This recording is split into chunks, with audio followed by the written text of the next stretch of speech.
Hello and welcome to another episode of Rapid Fire Question Time with the UK's most trusted pump experts. This video is to answer a simple question. Glenn, tell me, what's the difference between a private and an adoptable pumping station? A private pumping station will always remain ownership of the landowner, property owner.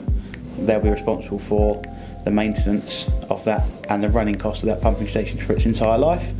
Adoptable pumping station is designed to the local water authority's guidance, and once it's been installed and commissioned, after a time the local water authority will adopt it, which will involve a land transfer. They'll take over all the ongoing maintenance and running cost of that. So one remains with the landowner and one gets adopted by the water and taken over by the water authority. Okay, so if I'm working on a project, at what point or in what circumstance would I choose a private pumping station over an adoptable, or an adoptable over a private system?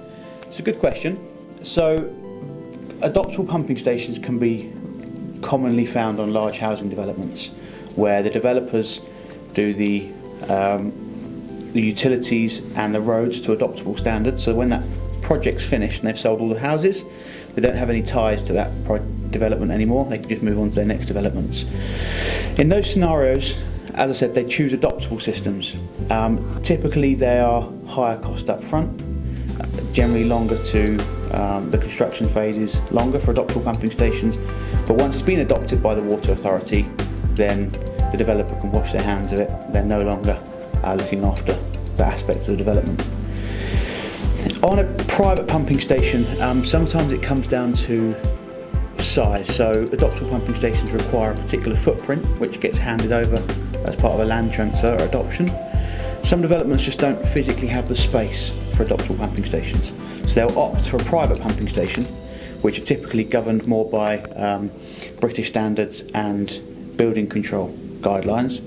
The footprints can be a lot smaller, the guidelines aren't quite as stringent, and the upfront cost of a private pumping station typically is considerably less than an adoptable pumping station.